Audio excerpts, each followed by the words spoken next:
Hello Seekers, thank you for joining me today for part 3 of this playthrough trilogy of Warlock Knight. We left off last time. We had just completed a pretty harsh battle with some marauders, or actually they were murderous bandits, I think they were, something like that, murderous brigands. And we took quite a bit of damage, but we were able to dispatch with them pretty handily otherwise. And we're kind of in a tough spot here because we have a rather deadly enemy that we need to face here in this forest, in the Darkmoon Forest. But everyone is quite beat up at this point, and I don't think they're really in a good condition to take on what could potentially be a rather nasty beast. And looking over our options here, the best thing we could do is loot a few bows from the brigands. So we're only going to be taking on a little bit of extra weight here, and it's not enough to really affect us. I'm putting the bows on Marae. She has plenty of extra space for some weight right now. But the bows, we can sell those in a town. We would have to go to a town, but we can sell them for a combined total of 400 pieces of coin. And we also need to go to a town anyway, because it would be the best thing for us to go to a temple and see a healer, because we have 14 hit points of healing that need to be restored. And if we were to do that day by day camping, it would be quite dangerous. And if we were to do it day by day at an inn, it could also be dangerous because there are inn counters, as we saw in the first episode. But it will also cost quite a bit of money because it will take multiple days to do that. So what we're going to do is we're going to head back to the first town that we started in, which is going to be, I think it's a Storm's Gate, but we might actually be able to go to Renambria instead, now that I'm seeing that. So we'll probably try to head to Renambria if we can do that, and that's going to be like to the south here. So let's see what we can do for that. But we also need to roll for some coins that we find on the bodies of the brigands. We need to roll 2d minus 2 times 5 for the brigands. So, and I don't know, is that, I guess that seems to be the total. That's not for each one individually. So, all right, we'll roll 2d minus 2. And we got only a 5 there, so that's going to be 3. So 3 times 5. So we're going to get another 15 in silver. So let's go ahead and add 15 there, and that's going to take us up to 417. And all right, now let's look at where we can go. So we can try the tracking again, but of course we're not going to do that. We're going to go back to the small hamlet of Ibeck. So that's going to be number 6. So we'll go back to 6, and we'll note that down here that we returned to 6, which is Ibeck. And so Ibeck does have, this is just a little village, so we don't have a temple, and we can't really do, in a village you can't do any selling, it seems like, and you can only buy goods that are worth up to 100 pieces of coin. So there's not a whole lot we can do here, but we can try to make our way to Renambria. So I think if we go south with the forest, can we go to Renambria? I think we have to go back to Sark Village. So we're gonna go to 11 Sark Village. But now that we have arrived here, we need to decide if we're going to stay in an inn or if we're going to camp. And if we're going to camp, we do need to roll for a random encounter. So I think that we'll decide to, I think that we will camp here, because that would be 60 coins for all of us to stay in this little cottage. So yeah, we'll go ahead and camp here. We're gonna roll for the foraging roll, so that's gonna be survival for that, and so that's gonna be a 13. So Foxglove is gonna roll for foraging. See how we do there, and that's a good roll. That's an 8. So we will succeed in foraging. We're only going to use 4 rations, so we're down to 51 rations here. And we do need to roll for a random encounter, so let's take a look at our table here, and it's just a 1D. So we'll just roll 1. That's a 2. If we had run into merchants, that would have been pretty nice. Let's see. Oh no. Okay. So if we get a 6, that's an encounter. So no, we're not actually on this table yet. So no, we didn't get a 6. So we're not going to have a random encounter right now. We just roll 1D. 6 would be an encounter. Okay. So yeah. Then we finished our camping, and we're going to continue on to Sark Village and see what is going on there. And I think if we go south from there, I think we can go to Renambria, which is where we would like to go. Yeah, so here we are back in Sark Village, and there's some different things going on here. It's cheaper to stay at the inn here, a little bit cheaper. And yeah, if we go south, we can go to the town of Renambria. So that's probably what we're going to want to do. And I think we'll go ahead and camp again. So let's roll for our survival with Foxglove for the foraging. And that's another good roll there. So we will be able to forage. And so we're only going to have to spend 4 of our rations. And we'll also want to buy more rations while we are in Renambria. And now let's roll for a random encounter. And that is a 5. So we did not get one there. And so now we'll continue on to the foreign town of Renambria, which is going to be 8. So let's continue on to paragraph number 8. The town of Renambria is the capital of the kingdom of the same name. Its harbor, merchant quarter, and shipyard are busy, but many residents are poor laborers eking out a wretched existence in rat-infested slums. Looming over the town is Quicksilver Tower, the castle of King Boreas, a powerful wizard. Okay, so they have the Sea Dragon Inn. They got some rumors here. Renambria shipyards are building 2 warships. A sailor boasts that pirates rumored to be troubling neighboring Margalosia dare not enter Renambrian waters. And some residents blame high taxes on their king's shipbuilding and magical experiments and his queen's decadent parties. Others hush them. Such words are dangerous. So if we have a 6+ of glory, we can go to 196. Otherwise, if we don't have the plot word wine, we can go to 18. And if another condition applies, you may lodge or travel on. So we're not going to have any of those. And we're not going to travel on yet because we want to visit the temple, and we also want to sell our goods. So we're going to sell the longbows and the 2 regular bows. That's going to give us 400. So we'll be up to 817. And then now we're going to need to heal up our lost hit points. And I believe it's 2 coins per hit point to heal. Yeah, 2 per HP to heal. And we have a total of 14 hit points that are missing from all of our characters. So we're looking at 28 coins here to heal, which is not too bad. So we're going to subtract that. Okay, so we're down to 789 coins, and everyone is totally healed up. So we can erase that damage there.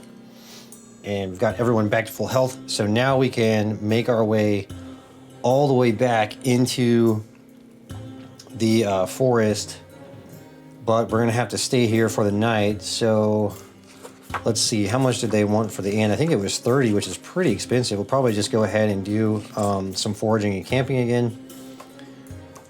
Where was Renambria? That was number 8.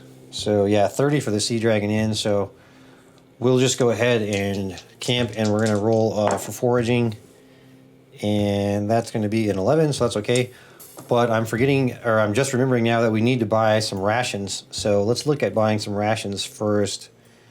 Probably don't need a lot of rations. I think maybe just about, say, 20 more rations would be good at this point.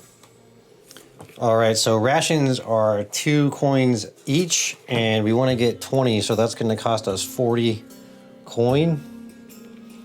So we're going to be down to 749 coin, and our rations are going to go up to 67 rations now. So we're looking good on rations, and we're even not too bad on coin, to be honest.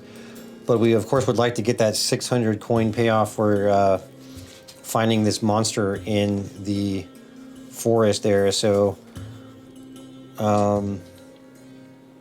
but yeah, what we need to do are, oh yeah, I already did the survival roll, so we're good on that. But we need to do an encounter roll, and this is going to be we got an encounter, so we got a 6, and I believe we just roll another 1d again on the table, and that is a 3, which is going to be brigands again.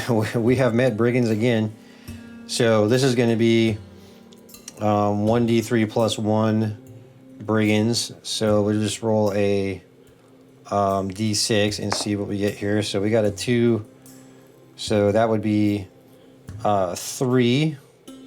Let's see, 1d, that's going to be 2. That's going to be 2 brigands. So let's do battle with 2 brigands.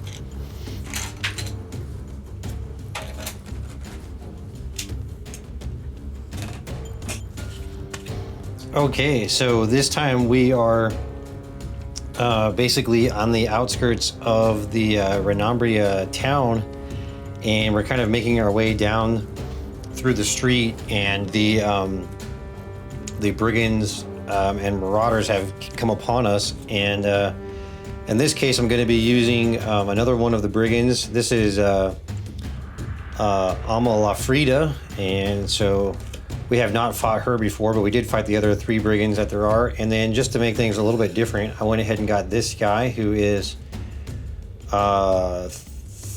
Thrasaric, and he is actually a peasant cultist, but I figured he would kind of fit along with being a brigand. So maybe he's been recently recruited by these brigands to help them carry out their dirty deeds and waylay travelers on the road and look for easy pickings. But of course today they picked on the wrong group. But I am going to need some minis for our party, so let me get those. Okay, and in this case I'm not going to say there's any kind of ambush or anything, because we're simply just walking down the street, and they just kind of waited for us to come along, and they just stepped out, and they have demanded to take everything from us. So we are going to defend ourselves, obviously, and we're just going to go by the standard initiative here. So I will set up the initiative plus app on my phone here. Okay, so I've got everyone added in here. We're going to start the fight, and first is going to be Murray. So Murray and Lance have the highest speed, so they are going to be the ones to go first. So let's start off with Murray here, and Murray is of course our swashbuckler, so she is going to move ahead right into the fray here and just start fighting with these thieves here. So Murray can move up to 6.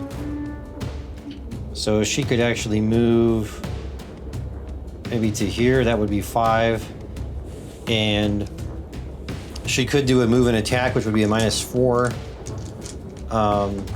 But I think we'll just have her simply move up and preserve her defense, fully preserve her defense so that she can defend, because I believe on a move and attack, she would lose some of her defensive abilities, possibly. Yeah, she would not be able to parry or block with her attacking hand. Now, she does have her offhand, her main gouge, so she was actually a pretty good choice if you wanted to move an attack, but in this case, we're not going to take the risk. There's really no point to do that. All right, so Murray has completed her turn, so we're going to end that, and then Lance is going to come up, and I believe Lance has a move of around 5, because Lance actually does have light encumbrance, so he does have a little bit of... His normal move would be 7, but he is going to be at a move of 5 right now. So we'll have Lance move up here, and he is also just going to stay there and preserve all of his defense and not do anything. And then we have probably Foxglove. Yep, so Foxglove is going to go now. And Foxglove can span the crossbow, and then next turn Foxglove would be able to load up and draw up the crossbow. So right now Foxglove is going to span the crossbow, and we'll go over to Amalafrida. And Amalafrida, so she is going to have, we'll just say that both the Marauders have their melee weapons in hand. They're not really going, they're coming upon people on the road, so they're not really going for like a ranged attack. So she's already got her baton in hand, ready to go with her baton. And so she will attack. And actually, I have the wrong little standee for her. I want to give her that one. And let's see, who is she going to attack? Is she going to attack Lance, or is she going to attack Murray? So we'll say that Murray is 1 to 3 and Lance is 4 to 6. So let's roll that again. So 6, so she's going to attack Lance. All right, so she will turn to face Lance, and she's going to roll for her attack. So with the baton, she's got a attack of 12, and she's got an 11 there, so that's going to be a successful attack for her. Now Lance will probably go with, in this case, Lance can't do a retreat dodge. I think that technically in the rules you can do a retreat dodge or retreat parry to the side, but I don't play it that way. I play that you can only do it directly backward, because I don't like it to be so fiddly where you're dodging all around in circles. So yeah, in this case, Lance is not going to be able to do a retreat dodge. So we're going to look at if he should parry or block here.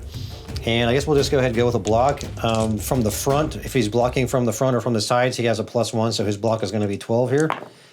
And that is a 3, so that's an excellent defense right there. That's a great roll. I wish we would have got that roll on an attack, but that is still an excellent defense. So there's simply just no way that that attack is going to be successful there at all with a 3. And now we're going to advance the turn over to Thrasarik, and Thrasarik is the peasant cultist, and he's got a pitchfork, and the pitchfork you can actually do a reach of 2, but he could simply just move into this hex here and attack with the pitchfork. Actually, you know what? It might be better for him to stay there and attack at the length of 2, because it looks like he would get 1d plus 3 damage if he's attacking at the reach of 2. Not really quite sure I understand that there. Okay, so if he attacks with a 2-handed thrust, then he can do 1d plus 3 impaling. So he is going to go for a 2-handed thrust here, and that will give him the best damage potential. So let's roll for his 2-handed thrust here.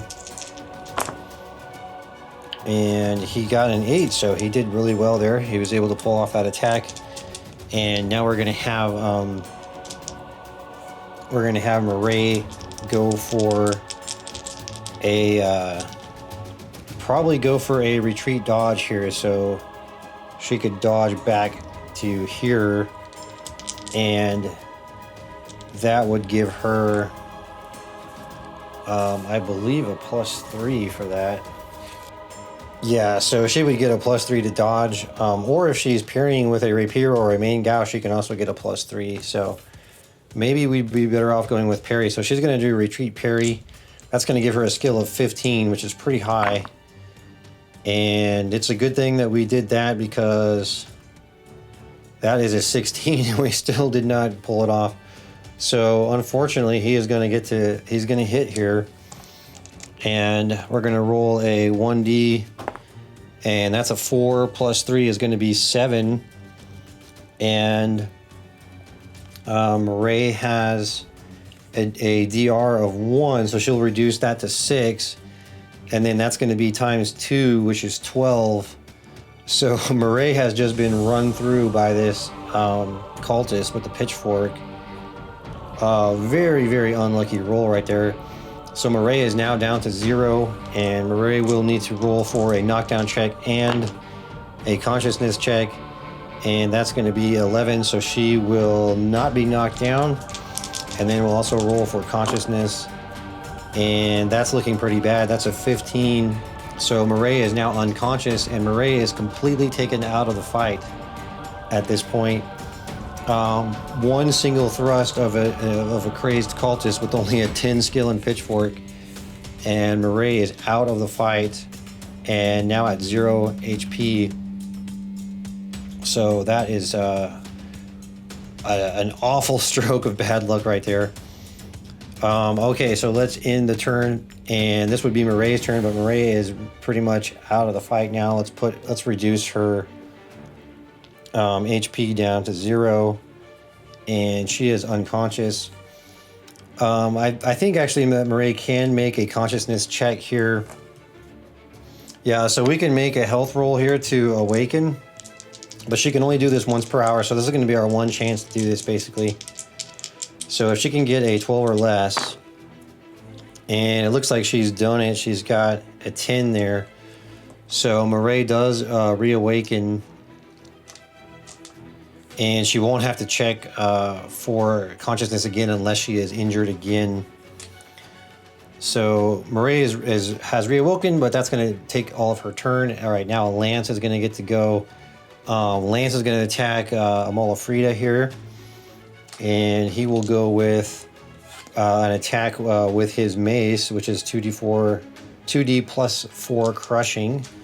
So let's attack with the mace. He's got to get a 16 or less here, and he's got a 4, and I believe that is going to be a critical hit. Yeah, that's going to be a critical hit, so that's really nice. That will help us out here possibly. We're going to roll on the critical hit table and see how that's going to play out, and that's going to be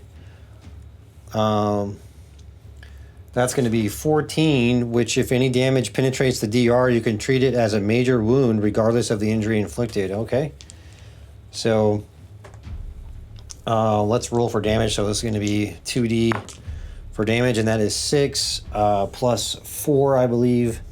So that's going to be 10, and 2 damage will be reduced, so that's 8. So 8 damage is going to get through, and we're also going to treat it as a major wound, which means that first, Amalafrida is going to have to roll for a knockdown check, and that's a pretty good roll there, so she will pass the knockdown check, and now she's going to have to roll for a consciousness check because we're treating it as a major wound, and it looks like she also is going to come out okay there.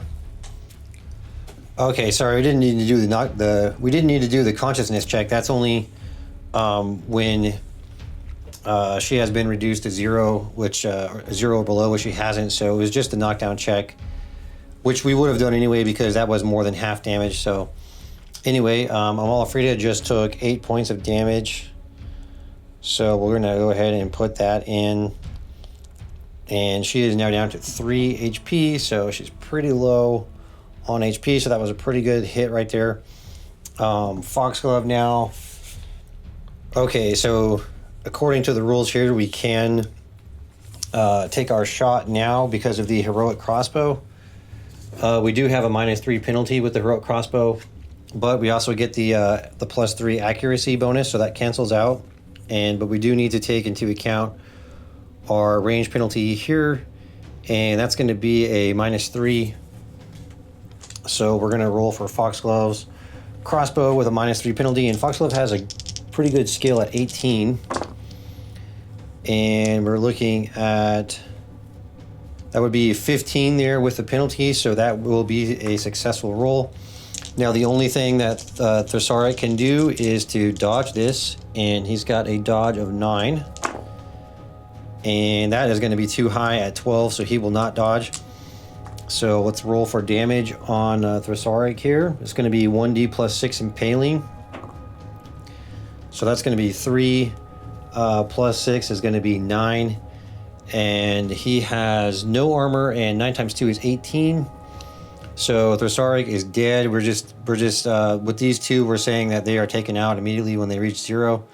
So Thesauric is gone, and we'll keep this around because maybe we'll loot something. Well, the pitchfork is not so great, so yeah, we're probably not going to loot anything from him.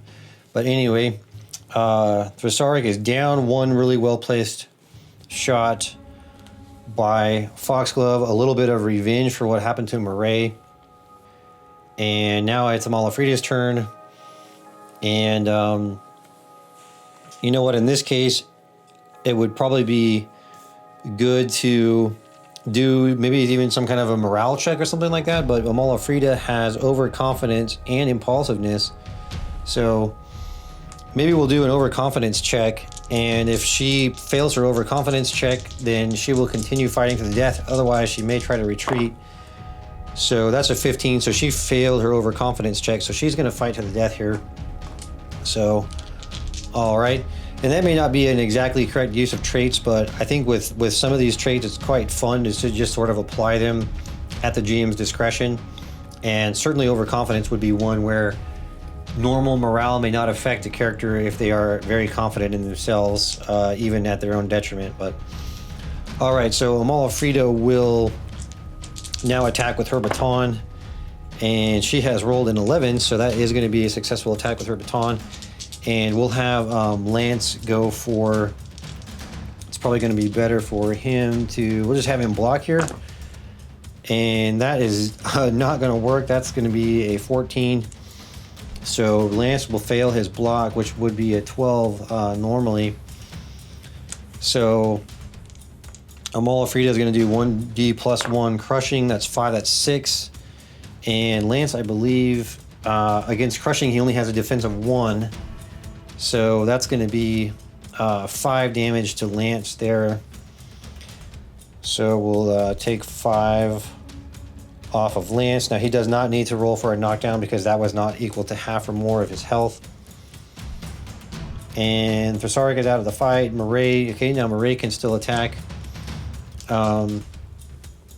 Murray is going to move through Lance here and then come out on this side and turn to face. So she's going to do a move and attack, which is a -4.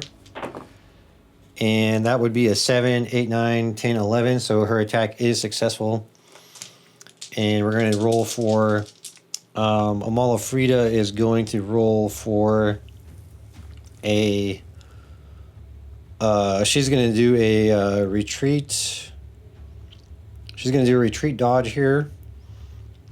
So she would be dodging onto the body of her comrade here, but she's going to do retreat dodge. So she's going to get 8 plus 3. So that would be 11, and it looks like she has rolled over at 13 here, so she's not going to get that. And so we will hit with Murray will hit, and so Murray is going to roll for the light edged rapier, which we're going to do 1d impaling, and that's a 5, so that's pretty good. 5 impaling. Amalafrida has 2 DR, so that's 3, and then 3 times 6 for impaling damage. Or sorry, let's see, we rolled a 5, and then Amalafrida has 2 So that's going to be 3 is going to go through, and 3 will penetrate, and then 3 times 2 is 6. So that's going to be 6 damage to Amalafrida. And Amalafrida is already at 3, so Amalafrida has been knocked out of the fight as well. And we probably will take her longbow again, because her longbow is worth 200 and only 3 pounds. So we will loot the longbow. So let's make a note of that. And we have completed the fight there. And we're going to have another, just say we have another longbow here. And now, unfortunately, with the damage that we have suffered, especially to Murray, I think we're going to have to just immediately stay in the town and heal at the temple. So let's go ahead and pay the temple fees again. This is going to be 12 plus, let's see, 5. So it's going to be 17 HP to heal. Times 2 is going to be 34. So we're going to pay 34 coins here to heal them at the temple. And we'll go ahead and take the battle away. All right, so we're down to 715 gold pieces there, and we're going to want to stay here the night again. So let's roll for a survival roll here, and that's going to succeed. We're only going to take, we're going to do -4 rations down to 63, and then we're going to roll for an encounter, and that is a 2, so there will not be an encounter. And that's going to complete that day, and then we can now move on to our next area, which is going to be, I believe it is going to be the Sark village. Let's double check that. So we were at Renambria. We were in the town of Renambria, and now we're going to travel out. And yeah, we're going to go to Sark village. So, oh yeah, and we also sold the bow as well. So we can sell that bow and get another 200. So that'll bring us to 915. So, you know, we are making some money killing all these. We're basically ridding the countryside of every kind of marauder and brigand and ruffian, and we're making a lot of money from doing that, even though it's eating into what we're trying to do by completing the quest in the Darkmoon Forest. But we are pretty successful at taking care of the local thieves and marauders. So, all right, so now we're over in Sark Village, and we're going to decide what we're going to do for the night. So I think we're going to, again, we're just going to do our foraging check, and that looks good. So we will be okay on foraging, and then we're going to roll for an encounter. That's a 4. We're good on that. We'll just go ahead and subtract 4 rations, putting us down to 59. And we'll move on to the Darkmoon Forest, which is number 6. And here in the forest, we will do the same again. Before we go to investigate, we'll roll for our foraging, and we got that. And then we're going to roll for an encounter, and we got a 4, so we're good there. And we'll subtract our rations once again, and then we'll move over to 16. We are back, finally back, and I believe we can make our tracking roll now. Or no, are we in Ibeck? Let's see. Yeah, so we're in Ibeck. Okay, so if we want to go monster hunting, we got to go to 26. Okay, so we got to stay one night here. So let's roll for our foraging again, and that's a good roll. And then roll for an encounter, and we got a 4 again, so we're all right there. Down to 51. And now we are back into 26, which is where we can track this monster. And we're going to make our tracking roll again at -3, and our tracking with Foxglove, I believe, is 14 or something. Yeah, tracking of 14. So we really need to get a roll of 11 or better here. So let's see what we got. Oh, and we did not get it. Oh man, so we failed the tracking roll again. That's too bad. We just failed by 1 there. So we do need to roll on the overland encounter table, and let's see what we're going to get on there. And that is a 4, which is heavy rain or fog. We add 1 day of travel time and check for another encounter. Okay, so that's fine. We're going to add 1 day of travel time. We're going to roll for foraging, and that might be, let's see, 14. Is that going to be too high on our foraging? Yeah, so we actually failed to forage, so we're going to be consuming 9 rations, so we're going to be down to 42. And then we also need to make a check to see if there's an encounter. We got a 4. We did not get an encounter. Okay. So that will bring us back to the next day.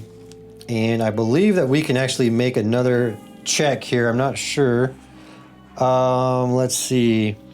Yeah, we can make another check for the tracking. So let's go ahead and make another check for tracking right here and see if we can finally do this. And is that going to be enough? We got 9, 10, 11, 12. So no, we did not get it. We just cannot pass this tracking roll here. Oh, that's so disappointing. Well, let's go ahead and just roll on the overland encounter table and see what it's going to be now. And that's a 4. We got the heavy rain or fog again. So we're just stuck in heavy rain or fog forever here. So anyway, I think that this can give you a good look at Warlock Knight, what it's like to play it. And I would say that really, I really like the GURPS and Dungeon Fantasy system a lot. It's just, for me, everything is just so like logical and everything just makes sense. It's a lot of fun. Everything just really flows really well. I really like how the rules work. And obviously this is simplified from playing the full Dungeon Fantasy. But I like that Warlock Knight does give you the freedom to explore and to, you know, go to inns, read rumors and explore different towns. And it does seem to have a 1-to-1, it does seem to follow this hex map 1-to-1, which is really surprising and really cool that it does that. So I actually like that a lot. And I really would look forward to getting into this more. And, you know, we just, unfortunately, the game didn't want to play along with the camera and give us a really cool encounter with a big monster. But, you know, that's just how it goes when you're playing on camera sometimes. And when you only this is only a 3-part series, so there's not a lot of chance to see what's going to happen. But anyway, I hope that gave you a good look at Warlock Knight. And it's certainly a game that I really enjoy. And I'll definitely be playing it on my own time because it's just a lot of fun. I really, like I said, I really love the Dungeon Fantasy system. And there's so much depth here with how you build your characters. So many things that you can do, and you can take a character through this adventure, and then you can take that character on into much bigger adventures. And after you complete this adventure, you'd probably have a character that, you know, you're looking at, you know, maybe 250, 260, 270 power points, and you're going to have a character that's ready to go into a full sandbox, like full-on rules and everything like that. And so it'd be a lot of fun using this as a launching point for building a true adventurer. So I hope that you all have enjoyed this look at Warlock Knight. I hope you've enjoyed the game as much as I have, because like I said, I really love the system, and I'm looking forward to playing Dungeon Fantasy more in the future. So thank you all for joining me, and I'll see you next time.